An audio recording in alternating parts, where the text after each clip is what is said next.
As I explained briefly in a previous unit, the hardware of a computer system can usefully be thought of as basically three components.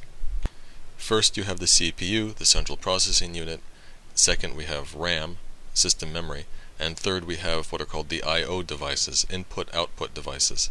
And that basically comprises everything else. So say your hard drive, your display monitor, your keyboard, your mouse, everything else other than the CPU and the RAM.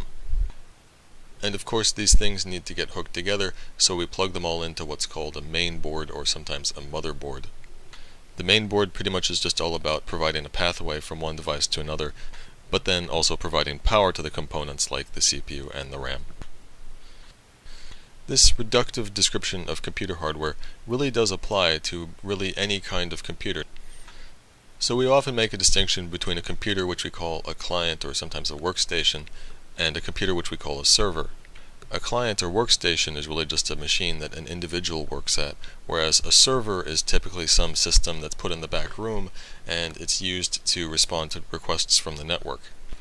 A web server, say, is just a computer that's being used to listen for requests for web pages, and when it gets the request it sends the response. There's no hard and fast distinction in the hardware itself between a system we would call a server and a system we would call a client or workstation. Really, the only differences stem from the fact that with a client machine versus a server, you have different performance needs. And so, say, a server often really needs to have a lot of RAM, so typically a server system will have more RAM than a typical client. Aside from that, client and server hardware are really just some combination of a CPU, system memory, and I/O devices. The same really can be said about what we call handheld systems and embedded systems.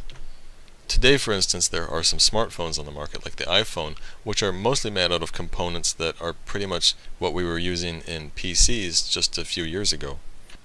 If there's a fundamental difference in the hardware, it mainly again has to do with performance considerations, and especially when handheld devices, with power considerations. In a handheld system running off a battery, you really want to use components which draw a minimal amount of power. With the design of what are called embedded systems, we're also very often concerned about minimizing the amount of power they need, and we're also very often concerned about minimizing cost. So very commonly, say, the CPU in an embedded system is a very old and simple design, like say something Intel designed back in the 70s. Such processors today can often be purchased for just a fraction of a penny. Today, the term mainframe is at best nebulous and at worst really just totally obsolete. The large majority of computers still sold today which are classified as mainframes are sold by IBM, and typically they are systems which are about the size of a large cabinet, and generally they're used as a server that has to handle a lot of traffic or do a lot of data processing. Mainframes have always been used almost exclusively by larger organizations, but even large organizations have increasingly turned away from mainframes in the last 2 decades because they can get the same needs met using just a whole bunch of cheap commodity PCs for servers. Similarly, the term supercomputer is not as meaningful as it once was. A supercomputer, quite simply, has just always referred to a computer that can do a whole lot of calculations, generally because it has a whole lot of processors. A few decades ago, supercomputers were always very specialized hardware, but in the last 2 decades the trend has very much been that you take a whole bunch of off-the-shelf processors which you normally use in just a stock PC, and you throw them all together and you get a supercomputer. Now, getting a bunch of processors to work together in one system is not a trivial matter, but the point is that doing so is not as exotic as it once was. You can do that, in fact, to a degree with today's commodity PC hardware. You can have a PC with multiple processors. Also, it's quite common today to take a bunch of individual PCs, hook them together over a network, and get what's called a cluster. And computer clusters, if large enough, are very often just as good at doing the same sort of stuff we want supercomputers to do, which is usually to do some kind of scientific calculations, like, say, predicting the weather. Of all the components in a system, RAM is probably the simplest, and there's only a few things we really need to know about it. System memory is really just a big bucket of bits, and as far as the CPU can see, these bits are organized into bytes, and each byte has its own address, a numeric value that identifies that byte. So say on a system with 1 GB of RAM, the first byte has address 0, the second byte has address 1, the third has address 2, 3, 4, 5, and so on, and all the way up to, in the case of a gigabyte, well, it's going to be 1 billion something is going to be the address of the last byte. And these bytes are all addressable by the CPU, meaning if the CPU wants to read or modify a byte in RAM, it specifies the byte by its numeric address. The second important characteristic of system memory is that RAM is volatile, meaning that as soon as a RAM chip loses its steady stream of power, the content of the RAM gets scrambled. None of the bits can be relied upon anymore because without power they basically get flipped in random ways. So in practice what this means is that when you turn your computer off and then turn it back on, the contents of memory are totally a jumble. It's just basically garbage. So that explains why every time you turn on your computer system, the operating system has to be loaded off of a hard disk into RAM.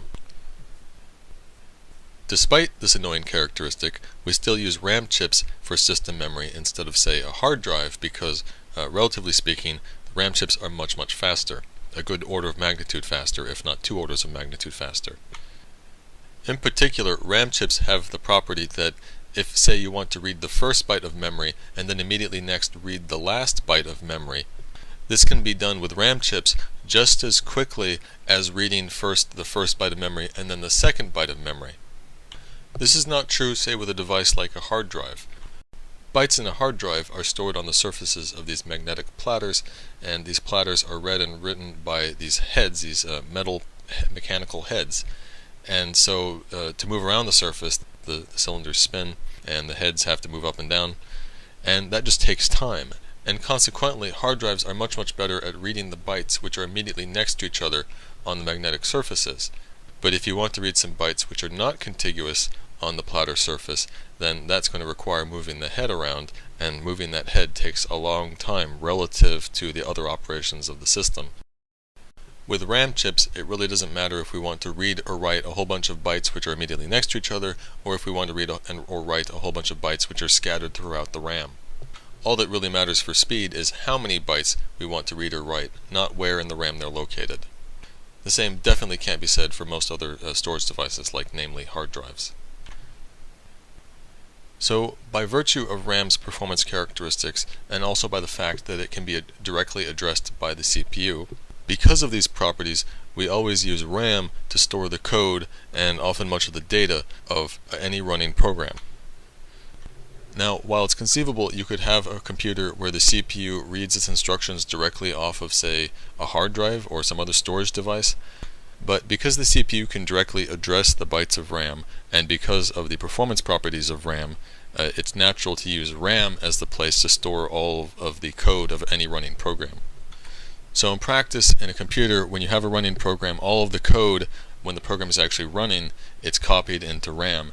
That's where the CPU reads the code to execute. And while a program runs, it needs some place where it can store data that it can get at quickly, and so naturally the primary choice is RAM.